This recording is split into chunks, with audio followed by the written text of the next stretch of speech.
बड़ी खबर बिहार से है। बिहार में अब बॉडीगार्ड को लेकर के विवाद हो गया है और आरोप ये लगाया जा रहा है कि चुनाव के दिन राबड़ी देवी के सरकारी बॉडीगार्ड को रोहिणी के साथ छपरा में देखा गया। अब एक्शन हो गया है, सिपाही जितेंद्र सिंह को सस्पेंड कर दिया गया है। ये इस वक्त की बड़ी खबर। आपको बताएं, रोहिणी के साथ बॉडीगार्ड को देखा गया और ये सरकारी बॉडीगार्ड जो राबड़ी देवी की सुरक्षा में तैनात था वो रोहिणी के साथ देखा गया। इस पर अब एक्शन लिया गया है। सिपाही का नाम जितेंद्र सिंह है जिसे अब सस्पेंड कर दिया गया है। तो बॉडीगार्ड को लेकर के सियासत तेज है।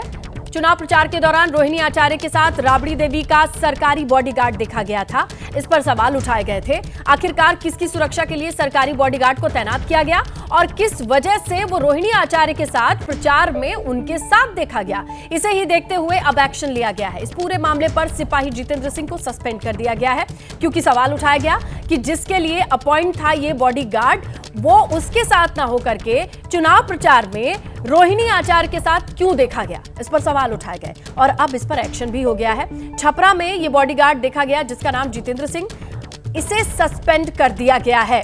सरकारी बॉडीगार्ड को राबड़ी देवी के लिए अपॉइंट किया गया था, लेकिन अब इस पूरे मामले पर थोड़ी और डिटेल देते हैं। राजकुमार हमारे सहयोगी सीधा जुड़ते हैं, उनसे जानकारी, प्रकाश कुमार माफ कीजिएगा, और जानकारी लेते हैं कि आखिरकार कौन कौन सी ऐसी वजह रही जिससे लेकर के प्रकाश ये एक्शन लिया गया है। डिटेल्स दें।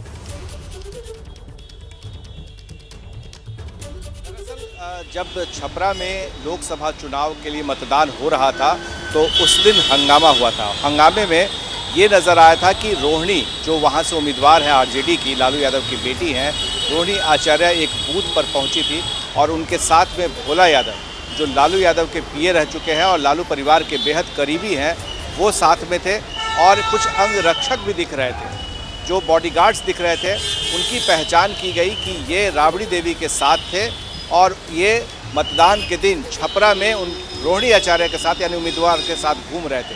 तो किस आधार पर घूम रहे थे, किनके कहने पर घूम रहे थे, इसकी जांच करने के लिए पुलिस पहुंची थी और पूरी जानकारी मिली कि वो बॉडीगार्ड राबड़ी देवी का है।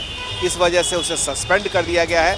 तो ये कहा जा सकता है कि जो शिकायत जेडीयू ने और बीजेपी ने की थी कि रोहिणी आचार्य के साथ में बॉडीगार्ड्स घूम रहे हैं जो लालू यादव परिवार को मिला हुआ है, राबड़ी देवी को मिला हुआ है, तो ऐसे में ये इसे देखते हुए पटना एसएसपी ने उसे सस्पेंड कर दिया।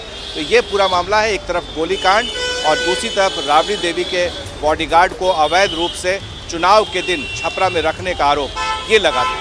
जी बिल्कुल, इसकी आगे की प्रक्रिया और क्या हो सकती है? बॉडीगार्ड को तो सस्पेंड कर दिया गया है, क्या ये समझे प्रकाश कि यहाँ से ये मामला शांत हो जाएगा? नहीं, बिल्कुल नहीं। चुनाव आचार संहिता लागू है और आचार संहिता के नियम जो है उसके मुताबिक कोई भी बाहरी व्यक्ति मतदान के दिन उस लोकसभा क्षेत्र में नहीं रह सकता है। तो इसके तहत भोला यादव के खिलाफ में भी चुनाव आचार संहिता उल्लंघन करने के मामले में मामला दर्ज हुआ है और दूसरी तरफ जो बॉडीगार्ड को सस्पेंड किया गया है उस पर भी कार्रवाई होगी, यानी मुकदमा भी चलेगा और साथ में इसके आगे जो चुनाव आयोग है वो भी देखेगा कि इस मामले पर कैसे आगे बढ़ना है। जैसे ही घड़ी का काटा दोपहर 2:30 पे आए, बबीता जी का दिल सास बहू साजिश के लिए मचल जाए। और ये है इनकी बहू, पूरे दिन ऑफिस की टेंशन हो जाए गॉन जब ये करें अपना फेवरेट शो फ्री टाइम पे ऑन। इनकी तरह आप भी देखें अपना फेवरेट शो अपने टाइम पर और डाउनलोड कीजिए एबीपी लाइव ऐप अपने स्मार्ट टीवी पर।